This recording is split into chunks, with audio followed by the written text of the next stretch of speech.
छलावा, एक डरावनी कहानी। जो कोई भूत को सामने देखा उसका हाल मेरे से भी बुरा होगा।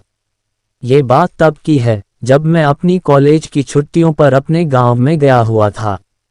मेरे परिवार में कुल 6 लोग हैं। गांव में हमारे घर में मैं अपने दादा दादी के साथ ही सोता था। गांव में रहने वाले लोग जल्दी ही जग जाते हैं और सुबह सुबह ही काम करने के लिए अपने खेतों की तरफ चले जाते हैं।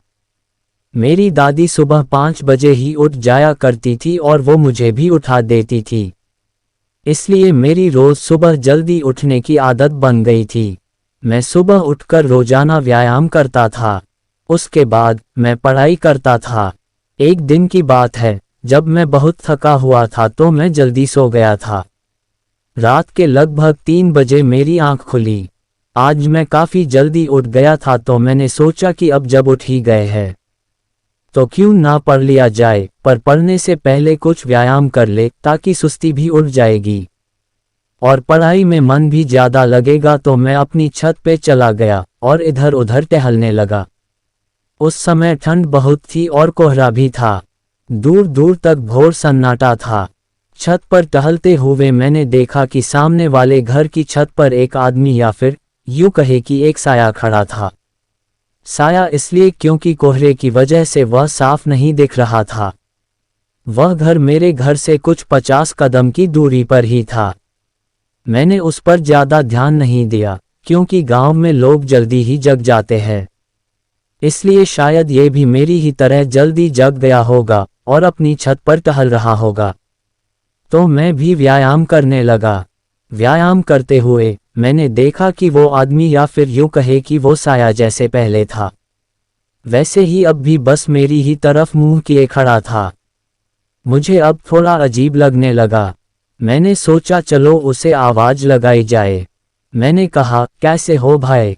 पर उधर से कोई आवाज आना तो दूर की बात है, वो आदमी तो अपनी जगह से हिला भी नहीं। मुझे उस पर बहुत गुस्सा आया और मैंने उस पर ध्यान देना बंद कर दिया और मैं अपनी एक्सरसाइज करने लगा। तभी हवा में अचानक से ठंड पहले से और ज्यादा बढ़ गई थी। मैंने सोचा नीचे घर में जाया जाए, तो जैसे ही मैं अपने घर में जाने लगा मैंने देखा कि उस आदमी का कद अचानक से बढ़ने लगा है। उस आदमी को उस समय आदमी समझना सबसे बड़ी मूर्खता थी। वो धीरे धीरे एक घर जितना बड़ा हो गया था। उस समय मेरे पैर जैसे जम ही गए थे। उस समय मैं खुद को कोसने लगा कि मैं ऊपर आया ही क्यों, अब मैं नहीं बचने वाला।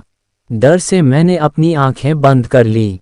थोड़ी देर बाद मैंने आंखें खोल के देखा पर वहां कोई भी नहीं था। मैं तेजी से नीचे आया और कंबल ओढ़कर सो गया। सुबह मैंने ये बात अपने घर वालों को बताई तो किसी ने भी मेरा विश्वास नहीं किया सिवाय मेरी दादी के। उन्होंने कहा कि वो एक छलावा था और छलावा बहुत ही खतरनाक होते हैं। तेरी जान इसलिए बच गई क्योंकि तेरे गले में यह माता रानी का रक्षा कवच था। तब मुझे याद आया कि यह तो मैंने थोड़े दिन पहले ही अपने गले में बांधा था। भगवान ने ही उस दिन मेरी जान बचाई।